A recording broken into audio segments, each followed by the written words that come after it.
32절요.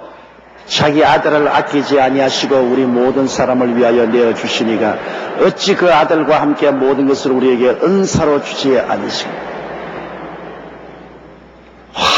하나님은 하나님이 미리 아시고 예정한 사람들을 위해서 이를 구원하기 위해서 아들을 보내셨습니다. 여러분, 예수 그리스도께서 십자가에 못 박혀 몸을 찢고 피 흘리신 것은 모든 인간을 위해서 흘리신 것은 아닙니다. 하나님이 미리 아시고 구원하기로 예정하신 사람들의 죄를 청산하기 위해서 예수님께서 오셔서 십자가에 못 박여 피를 흘리신 것입니다. 아예 주님을 믿지도 않고 주님을 버릴 사람을 위해서 주님이 십자가에 못 박인 것은 아니죠. 하나님의 택한 백성들을 주님께서 구속하기 위해서 십자가에 못 박여 몸짓고 피를 흘리신 것입니다. 우리 주님을 만민의 구주라고 말하지만은 여러분, 모든 만민이 다 예수 믿는 것은 아니지 않습니까? 하나님의 택하신 사람만 예수를 믿고 구원받으니까요. 실제로 예수님은 만민의 구주라고 말하지만은 그 가운데 하나님의 택하신 사람의 구주가 되신 것이죠. 예수님의 보혈은 만민의 죄를 용서한다고 하지만 실제로 만민이 다 예수 믿지는 않잖아요. 하나님의 택하신 사람만 예수를 믿게 되므로 택하신 사람을 위해서 주님이 보혈을 흘리신 것입니다. 그러므로 아들을 아끼지 아니하고 우리 모든 사람, 다시 말하면 하나님의 미리 아심 받고 하나님의 예정함을 받은 이 모든 사람을 위해서 내어주셨습니다. 하나님의 예정한 사람을 구원하기 위해서 그 아들을 내주셨습니다. 하나님께서 여러분 아들을 내주신다는 것은 어마어마한 결단입니다. 하나님의 아들은 바로 하나님과 일체입니다.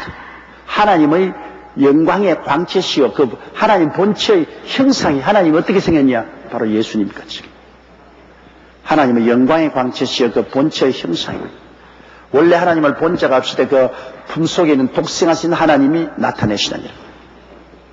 그런 예수님을 내어준다는 것은 하나님은 당신 자신을 우리에게 내주신 것입니다. 예수님 즉 하나님, 하나님 즉 예수님. 그러나 두 분이 한 분이 아닙니다. 아버지는 아버지고 아들은 아들인데 얼마나 일체가 되는지 아들 안에 아버지가 계시고 아버지 안에 아들이 계시고 그렇게 일체인 것입니다. 그런 하나님께서 그 아들을 내보내주신 것은 당신을 보낸 것이고 예수님이 십자가에 못 박힐 때 아버지가 그리스도 안에서 함께 십자가에 못 박혔다는 것을 알아야 됩니다. 아버지가 십자가에 함께 못 박혔어요. 여러분 어린 자식들 키울 때 자식과 부모는 아이덴티파이라고 해서 서로 일체된 일체감을 느끼기 때문에 자식이 병들어서 열이 풀풀 나고 아플 때 대신 아파주고 싶은 생각이 날 때가 많았죠. 그렇죠? 나도 옛날에 우리 애가 아파서 열이 풀풀 나면 기도할 때 하나님 아버지여 내가 대신 앓게 해주시옵소서. 얘는 고쳐주시고 내가 대신 앓게 해주시옵소서. 몸은 안 알아도 마음으로 같이 알아요. 마음으로 같이 앓는다고. 하물며 하나님 아들과 예수 그리스도는 그렇게 일치가 되는데 그리스도가 십자가에 못 박혔을 때 예수님만 못 박힌 게 아닙니다. 예수를 통해서 아버지가 친히 우리 위해서 못 박힌 것입니다. 아버지의 심장이 터진 것입니다. 그러므로 하나님 아버지와 아들 예수 그리스도께서 우리를 이처럼 사랑한 것을 우리가 알아야 됩니다. 자신을 내어주도록 사랑했으니 우주보다 더 귀한 것을 내줬죠. 이 우주는 하나님의 발자취 아닙니까? 하나님이 솜씨로 만든 것이기 때문에 이 우주가 방대하고 너무나 귀한 것이지만은 그러나 이거를 지으신 하나님은 이것보다 훨씬 귀하지 않습니까? 그런 하나님이 그 아들 예수님을 내주시고 그를 통하여 자기를 내주신 하나님께서 우리에게 무엇을 선물로 주시 아니하시겠나요? 우리가 좀 하나님 아버지를 바라보고 예수님을 바라보고 난 다음에 하나님 보시기에 우리가 얼마나 값비싼 존재라는 것을 이해해야 되는 것입니다. 우리가 우리 볼 때는 별 볼 일 없지만 하나님 눈으로 볼 때는 너무나 돈을 비싸게 줬기 때문에 우리 아주 귀한 것이요. 값이 너무 비싸게 주셨어요, 하나님께서는. 여러분, 아무나 별 돈 많이 안 주고 사는 옹기는 장독관에 갖다 놔도 괜찮아요. 그러나 좀 더 값비싸게 준 화분은 대충 마루나 안방에 갖다 놓잖아요. 그러나 여러분, 시가 몇억 몇십억이 가는 고려 청자 같은 귀한 것은 어디에 있습니까? 아예 농장 속에 넣어놓아요. 안 그러면 금고 속에 넣어놓아요. 귀할수록 더 간수를 하는 것입니다. 여러분, 하나님께 보시기에 얼마나 값을 비싸게 주고 샀기 때문에 여러분, 하나님이 얼마나 귀하게 간수하는지 압니까? 여러분의 영혼은 이 세상 그 무엇과도 바꿀 수 없을 만큼 귀한 존재인 것입니다. 그러므로 하나님이 여러분 굉장히 귀하게 생각하죠. 여러분의 영혼이 그렇게 귀하다는 것입니다. 그러면 영혼을 사고 있는 육체는 어떻습니까? 영혼이 귀한 만큼 영혼을 감사하고 있는 육체와 생활도 하나님이 귀하게 보시는 것입니다. 예를 들어 말하면 여러분이 저기 와서 금덩어리 하나를 얻었습니다. 저 금덩어리 중에 여러분이 돌아서 갈라다가 돌아서 와서 목사님 금덩어리 가져가기가 어려우니까 여기에다가 신문지 하나 주십시오. 사슬하게. 금덩어리를 준 제가 여러분께 신문지 안 주겠습니까? 신문지를 구하는 것은 너무 잘못 구하는 것이죠. 금덩어리를 사와 있어. 목사님 금덩어리 사기 위해서 여기에 1,000 하나 주십시오. 금덩어리를 준 제가 1,000을 안 주겠습니까? 1,000을 구하는 것도 여러분 너무 잘못 구하는 것이죠. 목사님 금덩어리를 주셨으니까 이거 사기 위해서 비단을 주십시오. 그게 차라리 낫잖아요. 그럼 또 비단을 안 주겠어요? 신문지 쪽 달라면 신문지 주죠. 1,000을 달라면 1,000 주죠. 비단을 달라면 비단을 주죠. 그 왜? 금덩어리에 비교하면 그거 아무것도 아닌데 금덩어리를 귀하게 사서 가져가려고 하니까 필요한 것은 주시죠. 여러분 영혼이 금덩어리보다 더 귀하고 귀한 하나님의 보물인데 이 보물을 들러 사고 있는 이 육체를 우리가 보호하기 위해서 하나님 건강 주시옵소서. 하나님 먹고 살 수 있는 물질을 주시옵소서. 생활을 편안하게 살 수 있도록 도와주소서. 그거 안 들어주시겠어요? 아예 안 주려고 하면 금덩어리를 안 주고 말지. 금덩어리 주신 분이 종이나 천이나 비단 안 주시겠어요? 여러분 하나님께 구원받아 너무나 귀하고 귀한 영혼인데 여러분이 하나님을 사랑하여 그 나라와 그 일을 먼저 구하면서 살 때 여러분이 탐욕으로 구하지 않고 분수를 뛰어넘어 구하지 않고 자기의 분수 안에서 하나님을 사랑하면서 살기 위해서 구하는 것이라면 무엇을 먹을까, 무엇을 입을까, 무엇을 마실까 이런 것을 하나님이 관심을 안 가질 택이 없는 것입니다. 이방인들이 걱정하는 것이요 천국께서는 이런 것이 너에게 있어야 될 줄을 아신다고 성경에 말씀하십니다. 하나님 말씀 한마디면 다 이루어져요.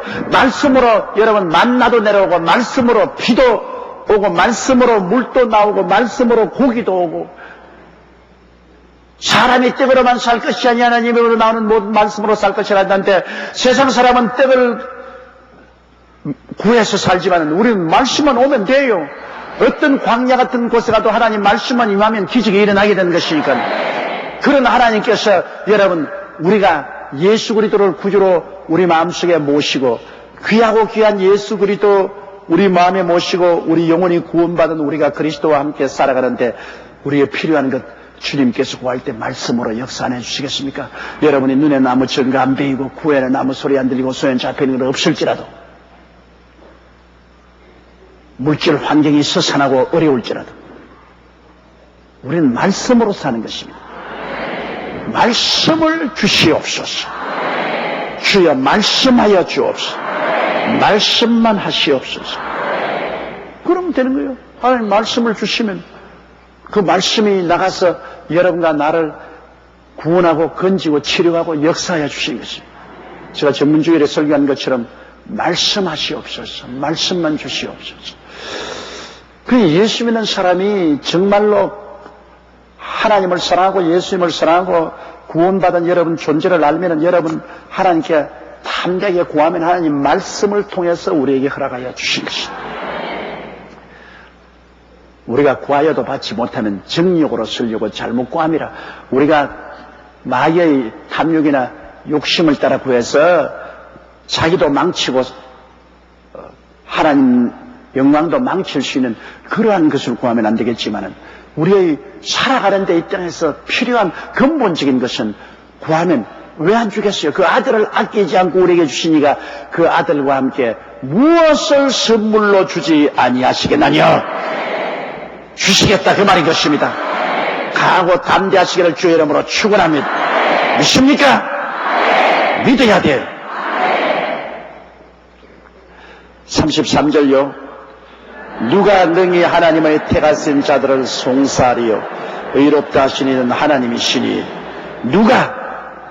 이 누가란 말은 이게 퀘션을 붙였지만 뭐 뻔하는 것입니다. 마귀를 말하는 것입니다. 마귀는 참소자입니다. 늘 송사하죠. 밤낮 마귀는 하나님의 백성들을 송사합니다. 여러분 욥을 참수한 마귀를 보십시오. 마귀는 항상 참수하죠. 마귀는 오늘날 사람의 입을 통해 들어가서 참수합니다. 안 믿는 사람을 통해서 참수하고 혹은 가족들을 통해서 참수하고 이웃을 통해서 참수하고 더구나 예수 믿는 사람은 잘못하면 마귀에게 영향력을 받아서 믿는 사람이 마귀의 대변자가 되어가지고서 참수하는 그런 일을 할 때도 있습니다. 믿는 사람들이 하나님을 사랑하는 사람들이 마귀에게 잡혀서 마귀의 대변자가 되어서 참수하는 일을 하면은 나중에 하나님 앞에 얼마나 꾸중을 들을 것입니까?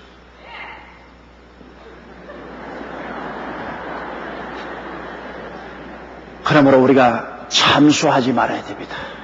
참수는 사탄이 하는 일이죠. 하나님은 참수하지 않습니다. 하나님은 잘못한 것은 하나님께서 꾸짖고 잘한 것은 칭찬하시지. 자꾸 모함하고 험담하지 않습니다. 모함하고 험담하는 것. 이것은 사탄이 와서 하는 것. 참수입니다. 그런데 누가 능히 하나님의 택하신 자들을 송사하리요. 왜냐하면 하나님이 당신의 것으로 택해 놓았는데 아이고 저까지 것, 저 못난 것, 형편없는 것, 저 자격 없는 것, 뭐 저런 것을 택해서 하나님이 구원하시냐 이렇게 송사를 해봤자 소용이 없습니다. 절대 주권자인 하나님이 내가 좋다고 택했는데 뭐 다른 사람이 왜 자꾸 송사해요?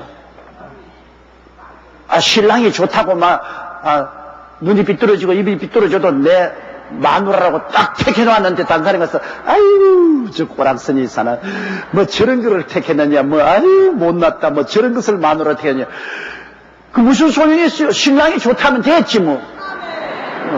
다른 사람이 무슨 말을 하는지 신랑이 좋다고 내 마누라 좋다 뭐 나는 이거 살겠다 결정하면 되는 겁니다. 하나님이 좋다고 우리를 선택해 놓았는데 뭐 마귀가 뭐 못났다 잘났다 참수해봤자 소용이 없습니다.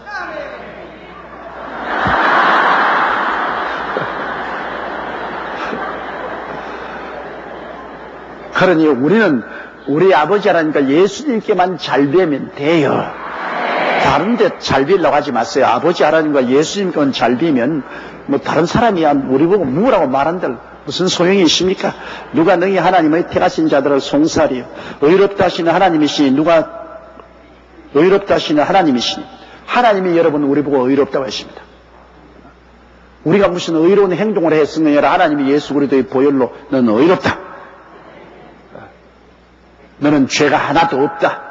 너는 하나님의 부끄럼 없이 설 수 있다. 너는 마귀에 참소받지 않는다. 너는 의롭다. 하나님이 의롭다고 했는데 뭐 절대 주권자가 의롭다고 했는데 뭐 사탄이고 뭐 귀신이고 잔소리하지 무슨 소용이 있습니까? 하나님이 당신이 누구 말 듣고 한 것이 아니라 하나님 당신이 결정해서 우리를 의롭다고 했으니까요. 34절요. 누가 정죄하리요? 죽으실 뿐 아니라 다시 살아나시는 그리스도 예수시니 그는 하나님 우편에 계신 자여 우리를 위하여 간구하시는 자시니라. 누가 우리를 정죄하냐? 하나님이 예수 그리스도의 보혈로 의롭다고 해버리셨는데 누가 우리 보고 자꾸 너는 죄인이다 정죄하느냐? 하나마다가 현장에 잡힌 여자가 끌려왔을 때 모세의 제자들인 바리새 교인, 사두개 교인, 율법사들이 모세의 율법에 의하면 이 여자는 돌에 쳐 죽여야 합니다. 정죄했습니다. 이 여자는 돌에 쳐 죽여야 됩니다. 율법에 따라서 하나마다가 잡힌 자는 돌로 쳐 죽여야 합니다. 그때 예수님께서 뭐라고 말씀하십니까? 그래, 너희 중에 죄 없는 자가 먼저 돌로 치라. 그러는데 엎드려서 손가락으로 막 기록하기 시작하십니다. 뭘 기록했다고 생각합니까? 그들의 감추인 죄악을 예수님이 드러내기 시작하는 것입니다. 여기 도둑질한 사람도 내가 지적하겠다. 여기 가늠한 사람도 지적하겠다. 여기 살인한 사람도 지적하겠다. 주님이 서내려가니까 목걸이 송년합니다. 이 아이 큰일 났구나. 이 여자를 정죄하려고 하다가 보니까 전부 우리 죄를 예수님이 다 덜추어내면은 결국은 우리가 모두 다 정죄당할 수밖에 없다. 에라, 이 일에 간섭하다가 골치만 아플 테니까 한 사람이 아유 난 직장 출근하기가 바쁘네. 자네들이 정죄 돌 놓고 타라. 아유 나 밥하다가 왔네. 아유 소고기 주려고 했는데 내가 소고기를 못 주고 지금 왔네. 다 도망쳐버리고 이 여자만 덩그하게 혼자 앉아있고 울고 있고 그 주위에 몽둥이 돌멩이만 흩어져 있습니다. 예수님이 여자의 고개를 들라. 너를 정죄하는 자가 있느냐? 없나이다. 나도 너를 정죄하지 않으나 집에 가서 다시 죄를 벗지 마라. 그럼 하나님의 아들 예수님이 정죄 안 하니까 죄가 정해질 수 없죠. 정죄 안 한 사람은 어떻게 심판합니까? 예수님이 오신 것은 우리를 정죄하기 위해서 온 것이 아니라 우리를 용서하고 구원하기 위해서 오신 것입니다. 그 보배로운 피로 주님은 우리를 용서하시고 구원하기 위해서 왔지 지금 현재 세상에서 주님은 정죄하지 않습니다. 장차 정죄하죠. 주님께서 우리가 주님 앞에 서게 될 때 그날에 주님께서 우리를 정죄하시죠. 믿지 않은 사람이나 믿는 사람을 정죄하고 믿는 사람들도 심판을 받죠. 상급 심판을 받습니다. 그러나 그러기 전에 이 땅에 사는 동안에는 주님께서 정죄하지 않습니다. 왜? 지금은 은혜의 시대라 주님께서 용서의 은혜를 베풀기 위해서 기다리시는 것입니다. 오래오래 참고 기다립니다. 회개하고 돌아오기 위해서 주님 기다리시는 것입니다. 그렇기 때문에 주님은 오늘날 정죄하지 않으시죠. 많은 사람이 우리 이웃을 자꾸 정죄해도 주님께서 정죄하지 않는 것은 왜냐하면 회개하고 돌아오기를 기다리고 계시기 때문인 것입니다. 우리 주님이 정죄하는데 정죄가 안 돼요. 주님이 정죄할 때 정죄가 돼요. 사람이 아무리 정죄한다고 해서 그것이 정죄되지 않습니다. 하나마다 현장에 잡힌 이라도 사람들에게 맡겼으면 정죄해서 주겠죠. 그러나 주님 앞에 나오니까 정죄되지 않아요. 회개할 기회를 주님 주신 것입니다. 그러므로 누가 정죄하겠느냐? 하나님이 예수 그리스도를 통해서 우리를 의롭다고 만들어버렸는데 하나님 앞에서 의로운 우리가 누구에게 정죄를 당하느냐? 우주의 최고 재판소인 하늘에서 최고 재판관인 하나님이 의롭다 그래버리니까 끝장나는 겁니다. 여러분 미국 대통령 선거해 보십시오. 플로리다 주에서 부슈가 이겼다, 고어가 이겼다, 부슈가 이겼다, 고어가 이겼다 막 한 달이 넘도록 계속했습니다. 실제로 보면 표는 고어가 많이 받았어요. 그러나 미국의 선거법에 의해서 희한하게 부슈가 이겼다. 그것도 고어가 이겼다. 그때 미국 최고 연방재판소에서 결정을 내려서 부슈가 이겼다. 끝장나는 거예요. 아무리 밀고 땡기고 서로 네가 이겼다, 내가 이겼다, 네가 표를 많이 받았다, 내가 표를 많이 받았다. 근사근사한 표로 말미암아 실제로 누가 더 많이 받았는지 안 받았는지 모를 정도로 혼전에 혼전을 계속하고 어떻게 할지 모를 이럴 때 미국 최고 연방재판소에서 부시가 이겼다고 부시 손을 들어주니까 막 조용해졌습니다. 부시가 대통령이 되었어요. 최고 연방재판소의 결정이 종결입니다. 우주의 최고의 재판소는 하나님이신 것입니다. 하나님이 우리 보고 예수 믿는 너희는 보혈로 씻음받고 의롭다함을 입었다. 끝이요. 그거는 끝이요. 그건 사탄 아니라 귀신 아니라 지금 할아버지가 와도 그건 바꾸지 못하는 거예요. 그런데 그 최고의 재판관인 하나님이 예수 믿는 우리를 보고 너는 의롭다. 너는 정죄받지 아니한다. 그렇으니 아무도 우리를 정죄할 적 없습니다. 예수 그리스도 이름과 그 보혈을 믿는 우리들은 죄에서 해방을 얻고 할렐루야 하늘나라 들어갈 수 있게 되는 것입니다. 언제 우리가 죽음을 맞이해도 예수 그리스도 이름을 부르는 우리들은 다 정죄받지 않습니다. 하나님이 의롭다고 해 주시기 때문인 것입니다. 그럴 뿐 아니라 우리 의롭다 만들기 위해서 십자가에 몸을 찢고 피 흘려 죽었다가 부활하신 예수님이 아버지 보좌 우편에 딱 앉아가지고서 우리의 보증인이 되어주십니다. 주님이 보증인이 되십니다. 사탄이 무슨 말을 해도 주님이 아버지 보좌 우편에서 우리 위해서 기도하고 계시고 또 보증인이 되어주셔서 내가 보증이다. 내가 저 사람 위해서 피를 흘리는데 저 사람 죄를 내가 다 갚았는데 왜 저 사람 보고 죄인이라고 하느냐. 사탄아 웃기는 소리 하지 마라. 저 사람 죄는 내가 갚았다. 내가 갚았어. 매일같이 주님은 우리의 보증이 되어주시는 것입니다. 보좌 우편에서 늘 보증이 되어주시고 하나님 앞에서 우리가 튼튼히 서도록 우리를 위해서 기도를 해주시는 것입니다. 베드로야 베드로야 사탄이 너를 키로 까부리듯이 까부리려고 하나. 내가 너를 위해서 기도하였나니 돌이킨 후에 다시 형제들을 돌보라고 말하셨습니다. 예수님이 베드로를 위해서 기도 안 했으면 베드로가 죄기 못했죠. 그러나 다시 일어날 수 있도록 주님이 기도해 주신 덕분에 베드로가 회개하고 일어났는데 이처럼 우리 주님께서 아버지 보좌 우편에 계시면서 모든 사탄의 참소에 대해서 그가 우리를 의롭게 한 보증인으로서 보증을 해 주시고 또 하나님 앞에서 우리 위해서 기도해 주시기 때문에 예수 그리스도로 말미암아 우리가 늘 용서함과 의롭다함을 얻고 우리가 당당한 신앙생활을 할 수 있도록 하나님의 도우심을 받게 되는 것입니다. 우리를 위해서 간구하십니다. 그냥 기도가 아니라 간구합니다. 예수님도 지금 우리를 위해서 간절히 기도해요. 별 볼 일 없는 우리 위해서 주님이 십자가에서 간구하고 계시기 때문에 그래서 우리가 회개도 하고 하나님을 찾고 신앙을 유지할 수 있는 것이 그 덕분인 것입니다. 예수님이 간구를 통해서 성령이 우리를 끝까지 버리지 않고 품어주시고 붙들어 주시기 때문에 우리가 신앙생활을 유지하게 되는 것입니다.